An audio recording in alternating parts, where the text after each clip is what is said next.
जय हिंद फ्रेंड्स। स्वागत है आप सभी का हमारे YouTube चैनल द्विज कंसेप्ट में।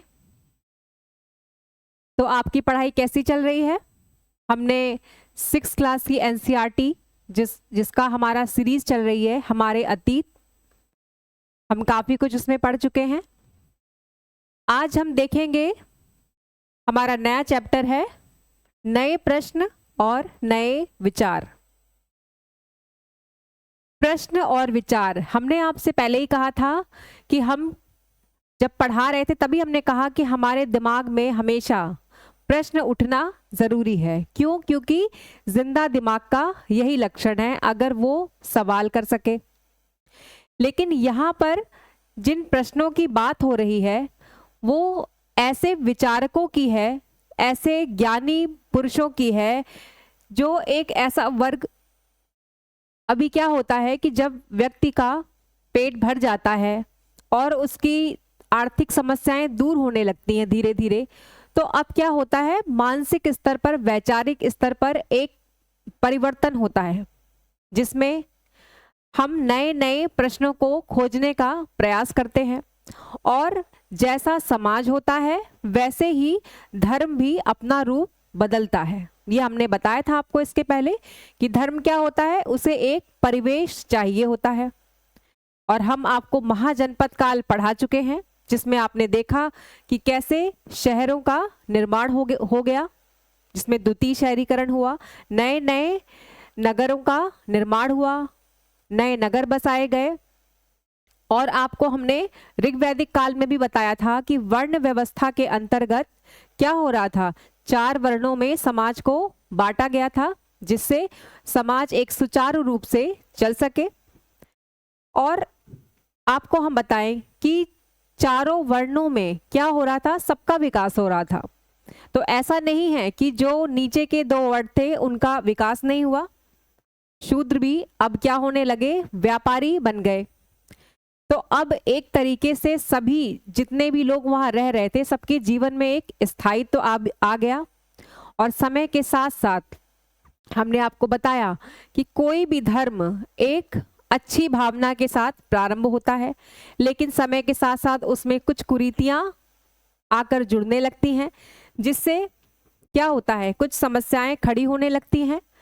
तो इसी पृष्ठभूमि में आपने देखा कि जब हमारी अर्थव्यवस्था कृषि अर्थव्यवस्था से वाणिज्य और व्यापारिक अर्थव्यवस्था में बदलने लगी, तो इससे क्या हुआ कि अब शहर में लोग रहने लगे। उन्हें जो समस्याएं गांव में झेलनी पड़ी थी वो अब शहरों में नहीं झेलनी पड़ती। अब उनको क्या है, कोई असमान नहीं है, सभी समान है, ऐसी भी भावना आ रही थी। और दूसरा ये भी था कि जो हमारे वैदिक काल में क्या हुआ कि जो शुरू के 2 वर्ण हैं ऊपर के, ब्राह्मण और क्षत्रिय, उनको यज्ञ करने का एक तरीके से अधिकार दिया गया था। लेकिन जो बाकी दोनों वर्ण हैं उनको उससे उपेक्षित रखा गया। तो इससे क्या हुआ कि अब धीरे धीरे उनके भी मन में एक सवाल उठने लगे। और हम कुछ भी कर लें, हम अपने जीवन में सफल हो जाते हैं, बहुत कुछ करते हैं, लेकिन हमें अंततः आश्रय के रूप में धर्म को अपनाना पड़ता है। एक आत्मा क्या होती है, क्या नहीं होती है, ब्रह्म क्या है, इन बड़े बड़े सवालों का अब जवाब ढूंढा जाने लगा।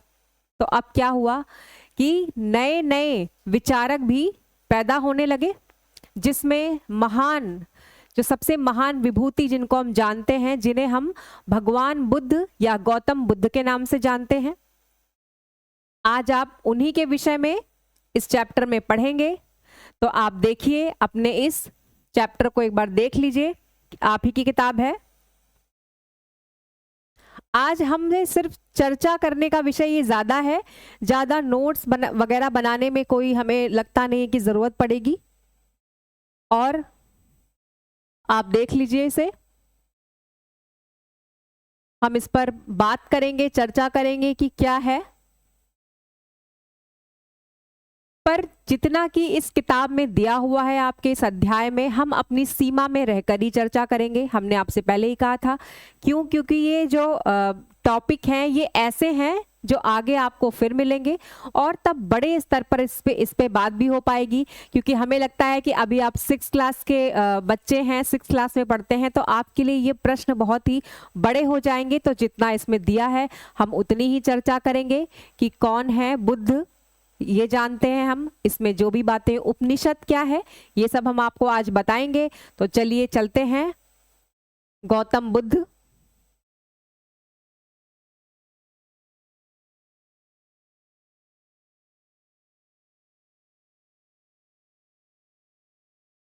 गौतम बुद्ध जिनका जन्म सिद्धार्थ के रूप में शुद्धोधन के यहाँ हुआ था, जो कि शाक्य कुल से संबंध रखते हैं, जो कि एक गणराज्य हुआ करता था कपिलवस्तु में, लुम्बिनी नामक स्थान पर।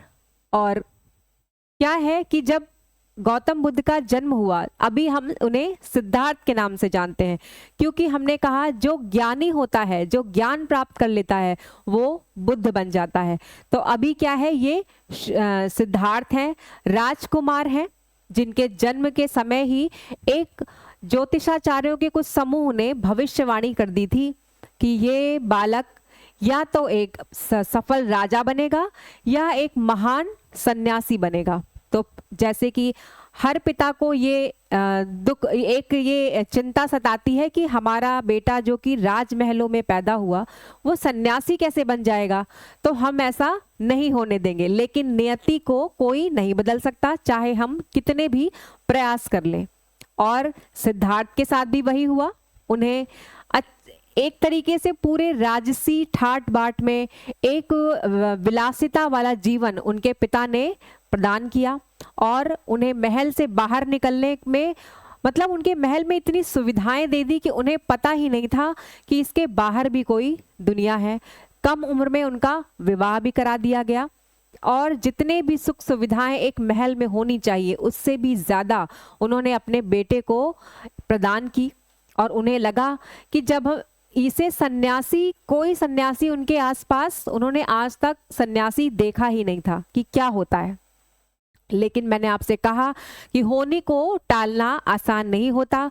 तो एक समय सिद्धार्थ अपने सारथी, रथ सारथी चरना के साथ बाहर निकले, और उन्होंने कुछ दृश्य देखे।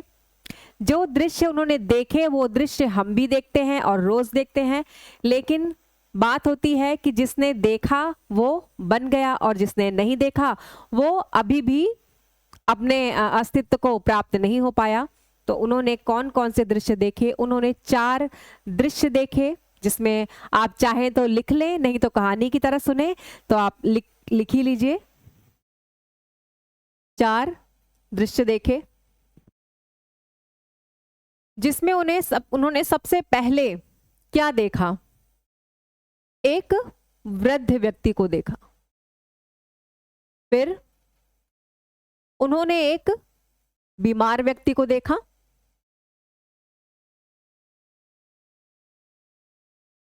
फिर एक शव देखा और एक सन्यासी देखा।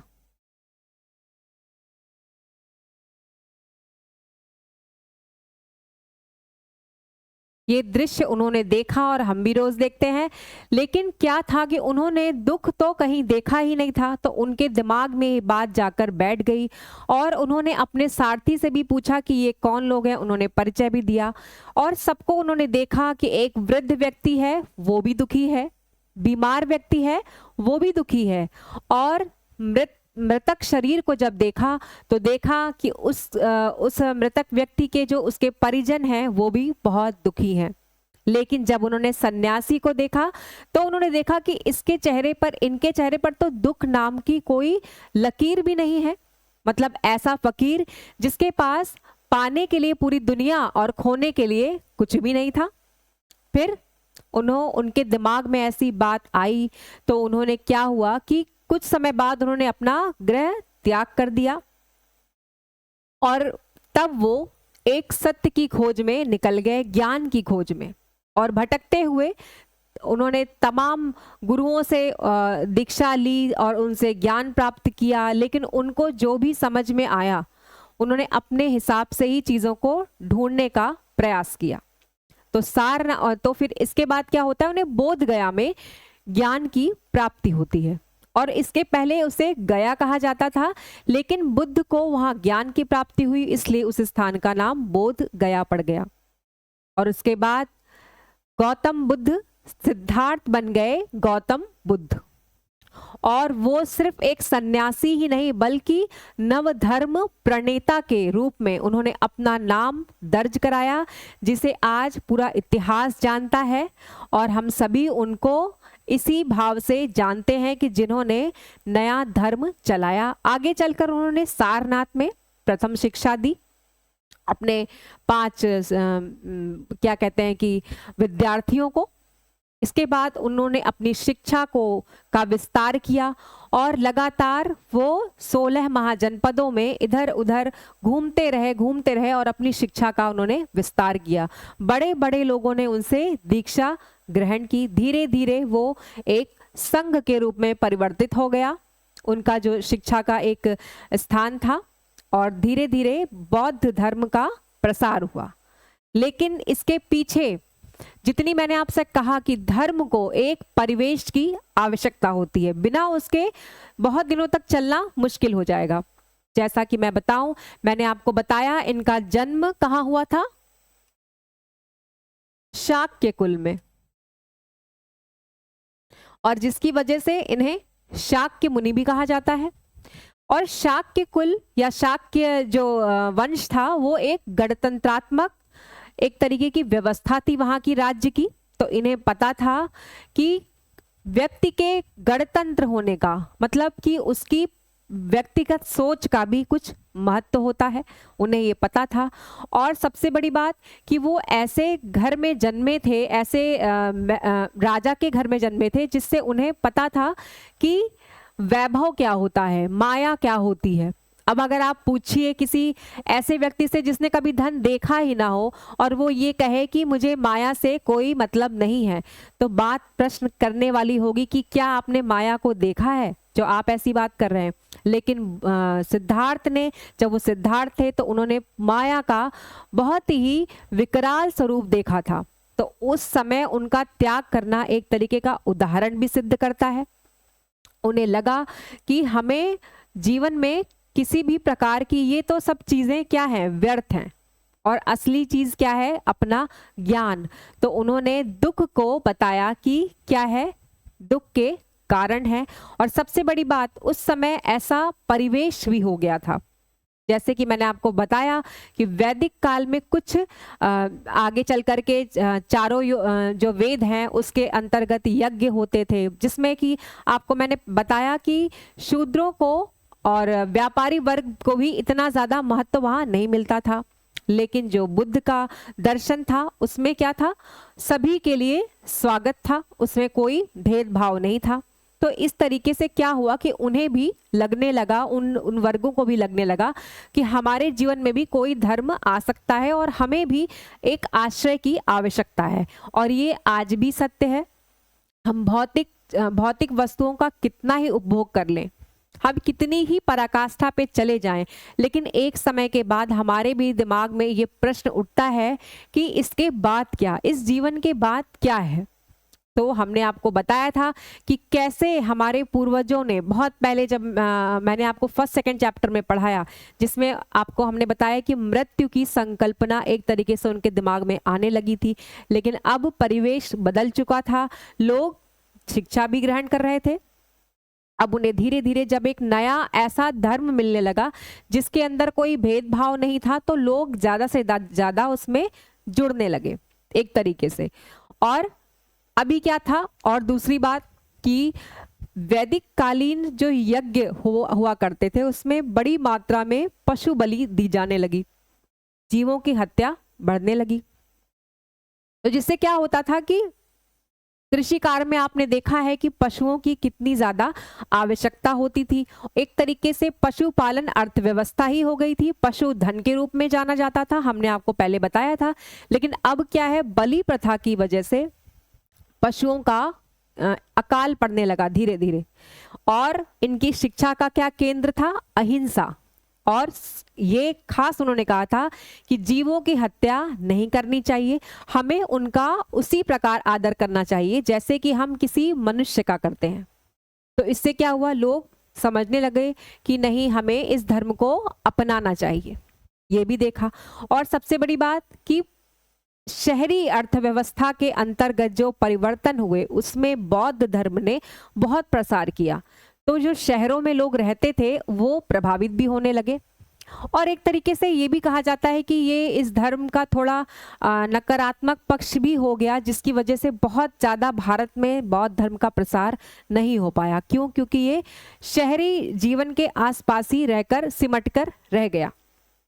और सबसे बड़ी बात ये थी कि ये साधारण भाषा में इस धर्म ने जन्म लिया।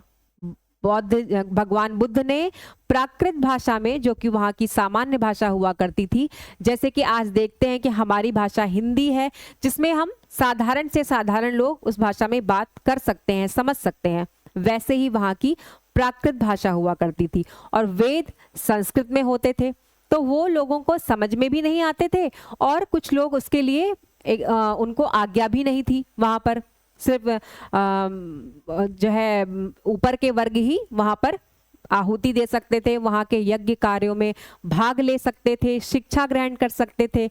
लेकिन जो लोग नहीं कर पाए, उन्होंने क्या किया, बौद्ध धर्म की ओर आकर्षित होने लगे। और सबसे बड़ी बात, महिलाओं की बात। महिलाओं के लिए हमने आपको बताया था कि गोत्र व्यवस्था के बाद उनका भी पतन होने लगा। लेकिन अब क्या हुआ, धीरे धीरे महिलाओं को आगे चलकर जो हमारा तंत्रवाद है वो भी एक तरीके से विकसित होने लगा साथ साथ, जिसमें महिलाओं को गरिमापूर्ण रूप में दिखाया गया, उनको शक्ति की रूप में उनकी व्याख्या की गई। तो अब महिलाओं को भी लगा कि बौद्ध दर्शन में भी हम, बौद्ध धर्म में भी हम जा सकते हैं। लेकिन इसकी अनुमति बुद्ध ने अपने जीवन काल में बहुत ही बाद में दी। और साथ ही साथ ये घोषणा भी करी थी कि महिलाओं के आने की वजह से हो सकता है ये धर्म 500 वर्ष ही चले, हो सकता है कम में ही समाप्त हो जाए, ऐसी उन्होंने घोषणा भी की थी। लेकिन अब आपने देखा कि बुद्ध को आप जितना इस किताब में दिया हुआ है, मैंने आपको उतना ही बताया। इन्होंने कहा कि दुख ही, संसार दुखमय है, दुख का कारण है, जिसका उन्होंने कारण क्या बताया, तृष्णा। अर्थात कि हमारे पास जो कुछ है या हमने जो भी चीजें अर्जित की हैं भौतिक स्तर पर, उसमें क्या है, हम संतुष्ट नहीं हो पाते, और पाने की जो हमारी इच्छा है, जो उम्मीद है, वही क्या है, हमारी दुख का कारण है, जिसको उन्होंने लिप्सा या तृष्णा कहा। ऐसा गौतम बुद्ध ने कहा। तो लोगों को ये बातें भी समझ में आने लगी कि वाकई ये सत्य भी है कि हमें क्या होता है, हमें जो हमारे पास होता है हमें उससे संतुष्टि नहीं होती, हम और पाने की इच्छा में भटकते रहते हैं, और सब कुछ कितना भी हम प्राप्त कर ले वो एक तरीके से हमारे लिए पूरा नहीं पड़ता, हमें संतुष्टि नहीं होती। और यही उन्होंने कहा कि दुख का कारण है। और इसका निवारण के लिए उन्होंने कहा अष्टांगिक मार्ग उन्होंने बताया, जिसमें उन्होंने कहा कि 8 प्रकार के मार्ग हैं, और उन्होंने बड़ी बड़ी बातें कही। और मध्यम मार्ग बताया कि हमें अपने जो हमारी समस्याएं हैं उसको ना तो हमें एक्सट्रीम लेवल पर जाकर समझना है, ना ही बहुत उसे सरल समझना है, ना तो हमें ज़्यादा क्या कहते हैं कि हमें आक्रोशित नहीं होना है, उग्रवादी तरीके से हमें चीज़ों को नहीं समझना है। मध्यम मार्ग उन्होंने निकाला कि ना कोई चीज़ पूरी तरह सही है, ना चीज़ कोई पूरी तरह गलत है, तो हमें मध्य मार्ग की तरह चलना चाहिए। और उन्होंने अपनी शिक्षाओं को बढ़ाया, और बड़े बड़े राजा, जिसमें मैंने आपसे बताया था कि बिंबिसार, अजातशत्रु, उदयन, ये सभी इनके शिष्य बने।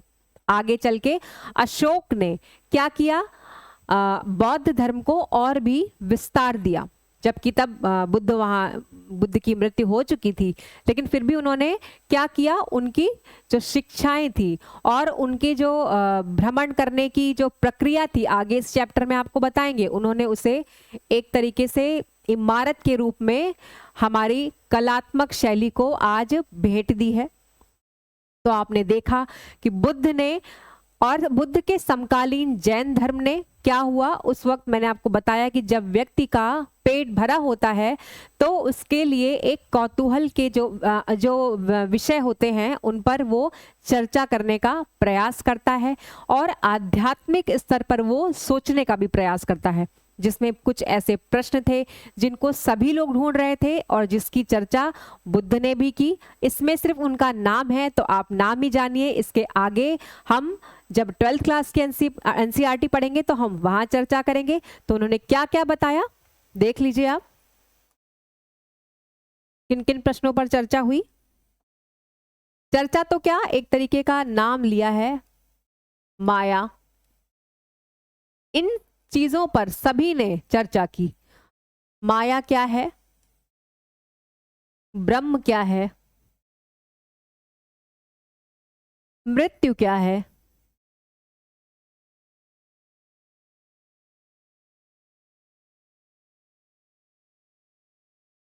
जगत क्या है, आत्मा क्या है,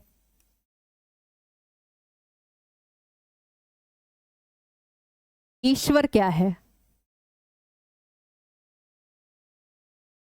ये जो आध्यात्मिक प्रश्न थे इन पर सभी लोग चर्चा कर रहे थे, सभी इसे अपने अपने तरीके से व्याख्या करने का प्रयास कर रहे थे।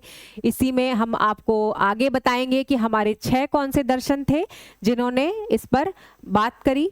फिलहाल आपके इस अध्याय में सिर्फ उनके नाम ही हैं, तो आप भी नाम ही तक सीमित रहिएगा क्योंकि ये एक दर्शन का विषय है। और हम आपको बता दें, दर्शन का मतलब ऑब्जर्वेशन, मतलब देख कर चीज़ों को समझना, उनकी व्याख्या करना। इसके सबसे बड़े और पहले प्रतिपादक कौन थे? गौतम बुद्ध। तो ये ऐसे महानायक, आप इन्हें 6ठी शताब्दी का महानायक कह सकते हैं। और आज भी इनके जो दर्शन है, बताए हुआ जो ज्ञान है, वो आज भी प्रासंगिक है। अगर आज नहीं होता तो आप ही बताइए, आज जापान में, चीन में, तिब्बत, जो तिब्बत का वाला हिस्सा है वो चीन का ही, और उन सब में इनके ज्ञान अभी तक ही फैले हुए हैं चारों तरफ। तो हमने आपको जैसा कहा था कि एक शासक का एक सीमा होती है, एक भौगोलिक सीमा होती है उनके राज्य करने की, लेकिन जब कोई सन्यासी हो, कोई ज्ञानी हो, कोई बुद्ध व्यक्ति हो, तो उसके ज्ञान की सीमाओं को भौगोलिक रेखा में या भौगोलिक सीमा में बांधा नहीं जा सकता। यह हमने आपको बताया। तो इसी प्रक्रिया में आपको उन्होंने जब एक कहानी का भी वर्णन है, आप इसमें देखेंगे, चाहे तो आप नाम लिख लें।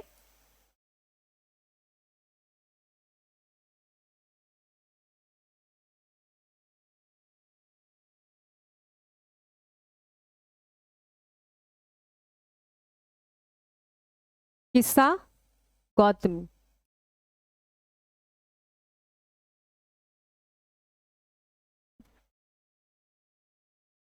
इनके बारे में एक चर्चा, छोटी सी कहानी है। इसमें बताते हैं कि किस्सा गौतमी नाम की एक महिला, जिनका पुत्र की मृत्यु हो गई थी और वो उसे लेकर भटक रही थी इधर उधर, और वो चाहती थी कि कोई भी इसे जीवित कर दे। किसी ने बताया कि बुद्ध आए हैं, आप उनसे बात कर सकती हैं। और वो वहां गई, उन्होंने उनसे चर्चा की, अपना दुख बताया। तो उन्होंने कहा कि ठीक है, मैं इसे जीवित कर दूंगा, लेकिन मेरी एक शर्त है कि आप किसी भी ऐसे घर से थोड़े से सरसों के दाने ले आइए, ऐसे घर से लाना जहां किसी की मृत्यु ना हुई हो। लेकिन ऐसा तो हुआ ही नहीं था आज तक, ऐसा तो कोई घर है ही नहीं, न था, न है और न ही होगा जहां किसी की मृत्यु ना हुई हो। उन्होंने ऐसा समझा कि नहीं, ऐसा तो कोई घर नहीं। तो उन्होंने बताया कि ये चीज़ें नश्वर हैं और इसे हम नहीं रोक सकते। तो क्या है कि इसी घटना को बताया गया, दुख से जोड़ा गया। तो उन्होंने बताया संसार दुखमय है और इसका कारण है, तो बेहतर यही होगा कि हम क्या करें, अपनी तृष्णा को आत्म संयम से नियंत्रण करने का प्रयास करें। गौतम बुद्ध ने उन्हें शिक्षा दी और उन्होंने ये भी कहा लोगों से कि आप हमें सुने समझें, लेकिन हमें धारण करने के पहले आप अपने विवेक का इस्तेमाल करें। और चूंकि बहुत सारे व्यापारी वर्ग उनसे जुड़ गए थे, जिसकी वजह से क्या हुआ कि विस्तार भी बहुत तेजी से हुआ इस धर्म का, और उन्होंने बड़ी मात्रा में जो राजा थे और जो बड़े बड़े शासक थे उन्होंने संरक्षण दिया बुद्ध की शिक्षा को, और उन्होंने चैत्य और विहार जैसी कलाकृतियों को, उनके रहने के स्थान को उन्होंने बनवाने का भी बहुत प्रयास किया। तो आगे हम जब आगे चर्चा करेंगे तो हम बताएंगे कि चैत्य क्या है और विहार क्या है। तो आपने देखा बुद्ध को, जितना आपकी किताब में लिखा था मैंने आपको उतना ही बताया। आगे जब आप पढ़ेंगे तो बहुत ही विस्तृत स्वरूप में आपको बौद्ध दर्शन समझाया जाएगा। अभी तो सिर्फ बुद्ध से एक परिचय है कि आप ये याद रखिए कि आप ऐसे देश में पैदा हुए हैं, ऐसे देश में आपका जन्म हुआ है जहाँ ऐसी महान विभूतियों ने जन्म लिया जिसके लिए जिन्हें ईश्वर की संज्ञा दे दी गई, जिन्होंने व्यक्ति के रूप में जन्म लिया, मानव के रूप में जन्म लिया, लेकिन अपने कर्म के माध्यम से, अपने ज्ञान के माध्यम से वो ईश्वर की पदवी उन्हें पदवी से अलंकृत किया गया। तो आप समझिए कि हमारे देश की संस्कृति और हमारे यहाँ ज्ञान में इतनी क्षमता है, जैसा कि मैंने आपको कहा था कि किताबें व्यक्ति को भगवान बनाने की क्षमता रखती हैं। किताबें ही वो चीज़ हैं जो ज्ञान का संकलन है। तो गौतम बुद्ध ने भी अपने ज्ञान का प्रयोग किया, आत्मसात किया स्वयं को, और वो एक क्या कहलाए, प्रबुद्ध बुद्ध कहलाए। कहते हैं ना कि तोता कितना भी ज्ञानी हो जाए लेकिन बुद्ध नहीं बन पाता। इसका मतलब यही है कि चीज़ों को समझना अपने बुद्धि से, अपने विवेक से, तर्क से, उसके बाद किसी निर्णय पर पहुंचना। आगे चलकर बुद्ध ने उनकी मृत्यु हुई जिसे महापरिनिर्वाण के नाम से कहा गया 80 वर्ष की उम्र में। तो हमने आपको बुद्ध दर्शन के बौद्ध धर्म के बारे में बताया। अब थोड़ी चर्चा उपनिषदों के बारे में कर लेते हैं।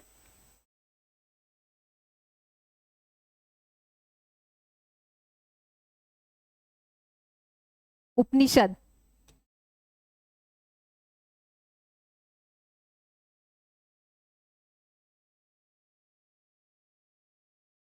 उपनिषद उपनिषदों को जानने से पहले आप कुछ चीज़ें और जान लीजिए जो आपको समझने में मदद करेंगी।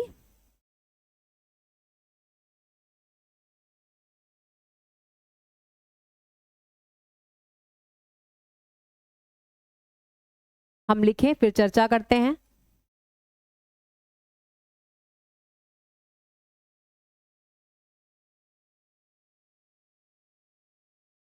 वेद, जिनको 4 भागों में बांटा गया है।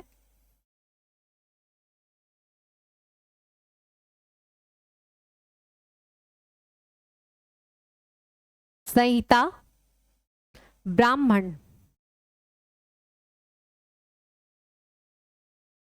अरण्यक और उपनिषद।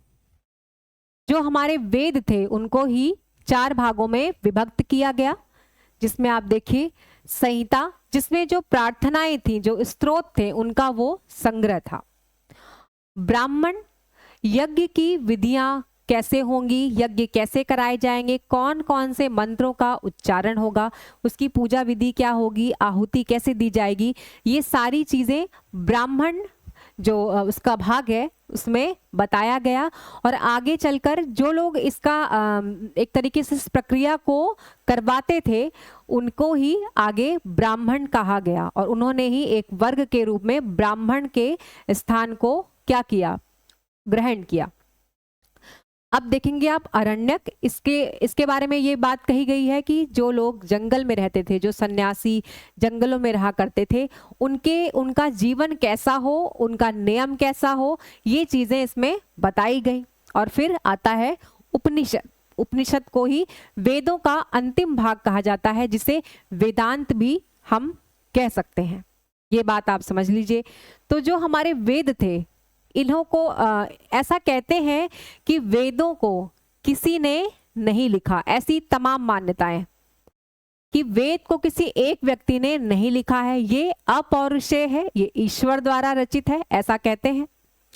तो लेकिन जो हम जैसा जानते हैं कि वेद व्यास ने इन सारे वेदों का संकलन किया, एक तरीके से उन्हें हर जगह से मिलाकर संग्रह करके एक स्थान पर संग्रहित उन्हें कर दिया, संकलन उसका किया। हम उनको कहते हैं, उन्होंने 18 पुराणों का भी संकलन किया था, वेदों का भी संकलन किया। आगे चल के उन्होंने महाभारत भी लिखा, ये आप देखेंगे। और एक ही व्यक्ति इतना कुछ कैसे लिख सकता है, इसीलिए ऐसी तमाम मान्यताएं हैं कि वेद अपौरुषेय है, तो इसीलिए वो एक तरीके से प्रामाणिक है हमारी धर्म की प्रथम शिक्षा के लिए, ये आप समझिए। तो अब बात आती है उपनिषदों की।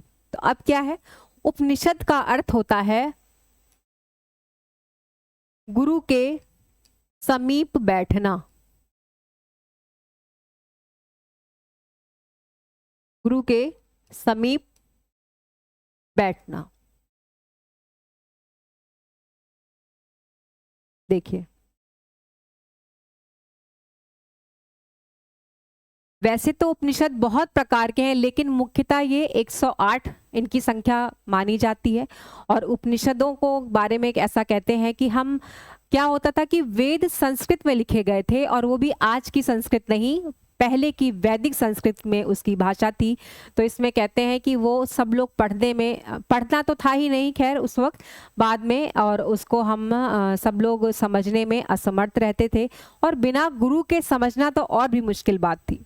तो अब क्या हुआ कि वेदों का सार, कि वेदों में यज्ञ की क्या परिभाषा है, यज्ञ करने की उपयोगिता क्या है, उनका महत्व क्या है, क्या भूमिका है मंत्रों की हमारे जीवन में, ये सारे प्रश्न।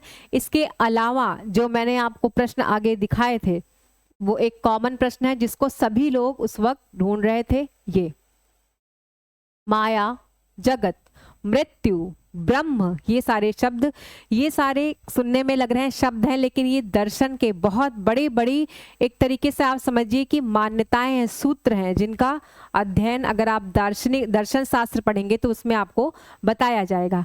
तो इसी तरह उपनिषदों के माध्यम से परिचर्चा होती थी गुरु और शिष्य में। गुरु सवालों के जवाब देते थे अपने शिष्यों के, शिष्य उनसे पूछते थे। तो आप देखेंगे कि महत्वपूर्ण जो उपनिषद हैं, जिसमें छांदोग्य उपनिषद है, जिसमें आप सत्यकाम जाबाल की एक उनकी उनसे संबंधित है, जिसमें ऐसा कहते हैं कि क्या होता था, सामान्यतः ब्राह्मण या क्षत्रिय वर्ग के लोग ही शिक्षा ग्रहण कर सकते थे, लेकिन सत्यकाम, वो उनकी माँ जाबाल जो कि एक दासी थी, और उन्हें नहीं पता था कि उनके पिता कौन है सत्यकाम को। तो इससे क्या हुआ, उन्होंने गौतम ऋषि से शिक्षा ग्रहण की। लेकिन हमने आपको बताया कि उस समय भी जो ब्राह्मण थे, जो ऋषि महात्मा थे, वो बहुत ही उदार हुआ करते थे। ऐसा नहीं है कि वो ज्ञान नहीं देते थे। मैंने आपसे कहा कि विनम्रता ब्राह्मण का प्रथम गुण होना चाहिए, जिससे उन्हें क्रोध ना आए अगर कोई व्यक्ति उनसे कोई प्रश्न करे। तो यही बात गौतम ऋषि के साथ भी हुई, और सत्यकाम ने उनसे बताया कि मुझे शिक्षा ग्रहण करने का एक कौतूहल है, मेरी इच्छा है।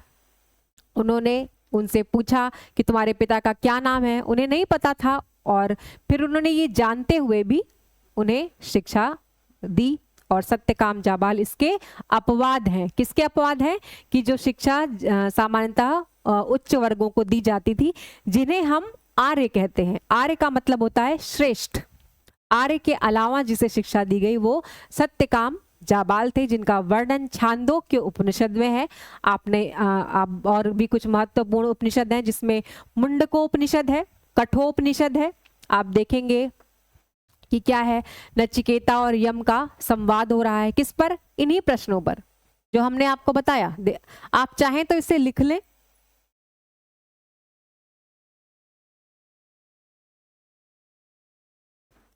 आप चाहें तो कुछ उपनिषदों के नाम, खैर इसमें आपकी किताब में है नहीं, ये तो हमने आपको लिंक करने के लिए बताया। अगर आप लिखना चाहते हैं तो लिख लें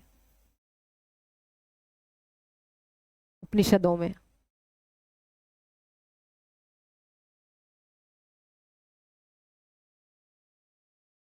कठोपनिषद,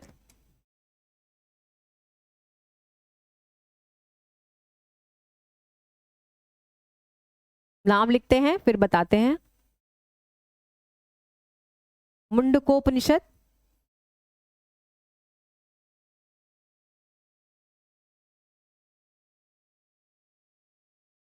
और छांदोग्य उपनिषद।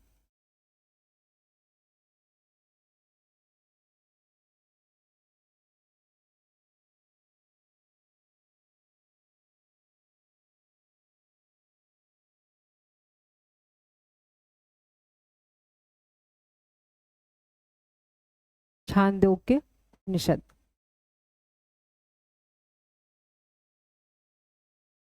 भी चर्चा करते हैं।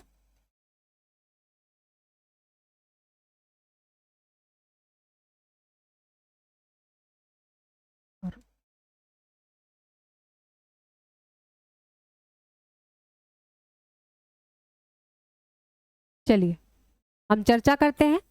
कठोपनिषद आप लिख लीजिए, आपकी किताब में दिया नहीं गया है, लेकिन चाहे तो आप उदाहरण दे सकते हैं। कठोपनिषद में नचिकेता और यम के बीच संवाद हो रहा है। जैसे मैंने आपको बताया कि उपनिषदों की ये विशेषता थी कि क्या होता था, संवाद होता था गुरु और शिष्य के बीच में।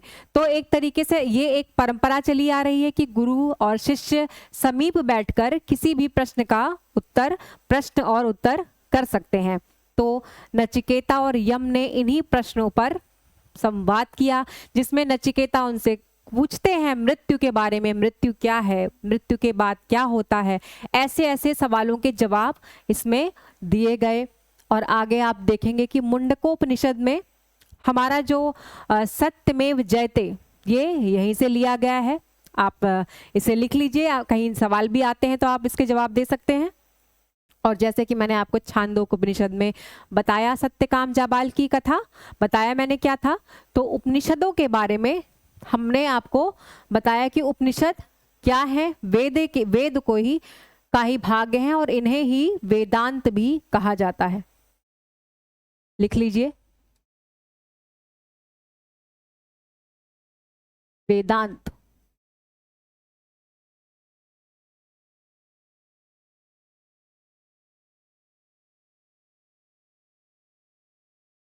और ये जो हमारे उपनिषद हैं, इन्हें एक तरीके से कहा जाता है कि ये वेदों का सार है।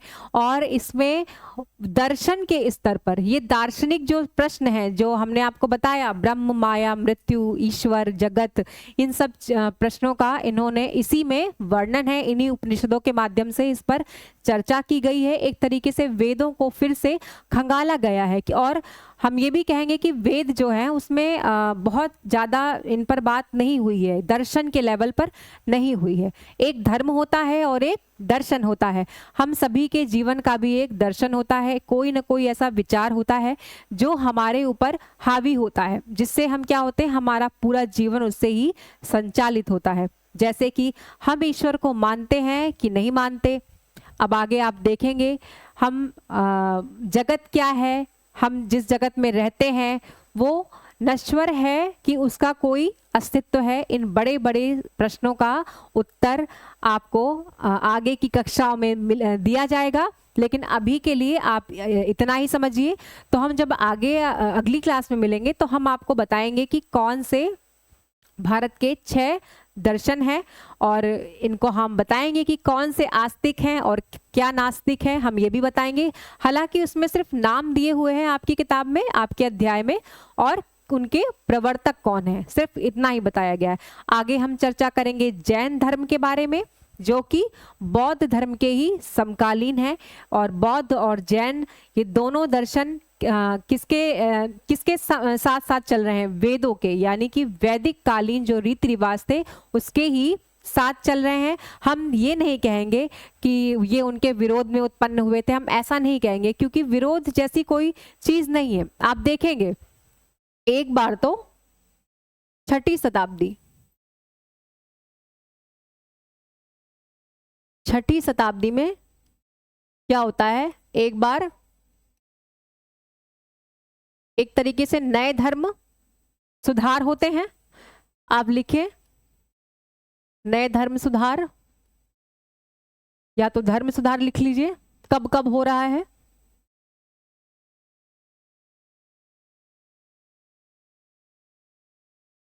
लगभग ये 6ठी सदी से लेके 8वीं सदी तक ये चीजें चलती हैं। पहला और फिर दूसरा कब होता है? ये पहला है, और दूसरा होता है आपका लगभग 15वीं सदी।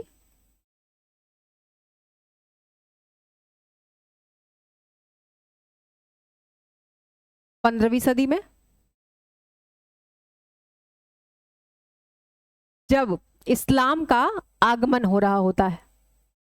ये हम आपको एक्स्ट्रा बता रहे हैं ताकि आपके दिमाग में ये मैप की तरह बैठ जाए कि कब कब परिवर्तन हो रहे हैं, इस्लाम का आगमन हो रहा है।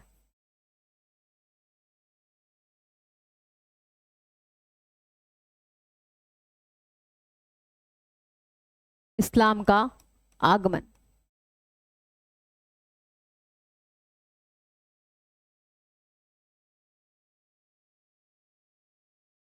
और फिर होता है 19वीं सदी में।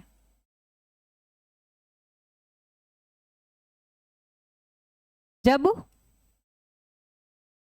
ब्रिटिश क्या लेकर आते हैं? एक नया धर्म, ईसाई धर्म जब वो लेकर आते हैं, तब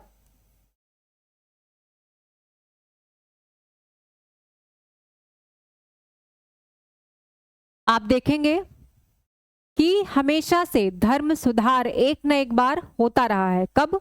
एक तो जब व्यक्ति की अर्थव्यवस्था बदलती है, समाज की अर्थव्यवस्था बदलती है तो राजनीति बदलती है, फिर समाज में परिवर्तन होने लगता है। इसकी वजह से क्या है? धर्म भी अपने रूप बदलने लगता है। इससे क्या हुआ? बौद्ध और जैन ने जन्म लिया। क्यों? क्योंकि वैदिक कालीन जो रीतियां चल रही थी उसमें कुछ कुछ कुप्रथाएं जुड़ने लगी और समाज में एक तरीके से विभाजन अधिक होने लगा। फिर 15वीं सदी में आप देखेंगे जब कबीरदास आप मिलेंगे, कबीरदास से, सूरदास से आप मिलेंगे, मीराबाई से मिलेंगे और तुलसीदास से मिलेंगे। ये लोग उसी समय के हैं, तब आप देखेंगे। फिर आप देखेंगे 19वीं सदी में क्या होता है? जब अंग्रेज आते हैं भारत और ईसाई धर्म अपने साथ लाते हैं तो उनके भी विरोध में, तो एक तरीके से मैं नहीं कहूंगी, जब घर्षण होता है दो, या तो कोई नया धर्म बाहर से आ रहा हो या अपने ही धर्म में अधिक कुरीतियां होने लग जाएं, तो एक तरीके का फ्रिक्शन होता है जिससे नई नई सोच का एक तरीके से विकास होता है और वही धर्म के रूप में बन जाती है। तो अभी भी ये वर्तमान स्थिति में भी चीज़ें चल रही हैं। नए नए लोग हैं जिसमें आप देखेंगे सद्गुरु हैं और निर्मला देवी जी हैं, बहुत सारे ऐसे संत हैं जो अभी भी चल रहे हैं। ओशो है, एक बहुत ही विवादित नाम है, लेकिन वो भी आज के युग के हैं। आपने देखा पंडित श्री रविशंकर, ये लोग आज के नए धर्म प्रवर्तक हैं, नए धर्म सुधारक हैं। तो ये प्रक्रिया कभी नहीं रुकी, तो आगे भी नहीं रुकेगी। तो आप इस तरीके को समझिए, ये एक तरीके का चक्र है और इतिहास अपने को बार बार दोहराता है। तो हम जब अगली बार मिलेंगे तो आपसे चर्चा करेंगे जैन धर्म पर, जितना कि आपकी किताब में बताया गया है। हम देखेंगे चैत्य क्या है, विहार क्या है और कौन कौन से हैं भारत के 6 दर्शन।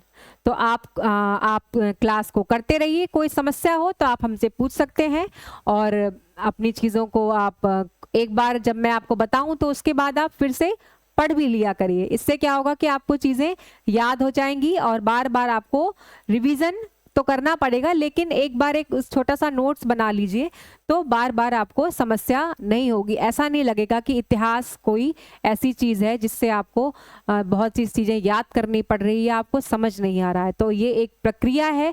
नगरीकरण जब भी बढ़ेगा, लोगों का मानसिक स्तर बढ़ेगा, नए नए प्रश्न आएंगे और उनके उत्तर देने के लिए नए नए विचारकों का जन्म होगा। ये हमेशा से होता आया है और आगे भी होता रहेगा। तो चलिए आप पढ़ते रहिए और तब तक के लिए ये हमारा एपिसोड देखने के लिए बहुत बहुत धन्यवाद। कोई समस्या हो तो आप हमसे पूछ सकते हैं। हमारे चैनल को लाइक कीजिए, शेयर कीजिए और सब्सक्राइब कीजिए। धन्यवाद।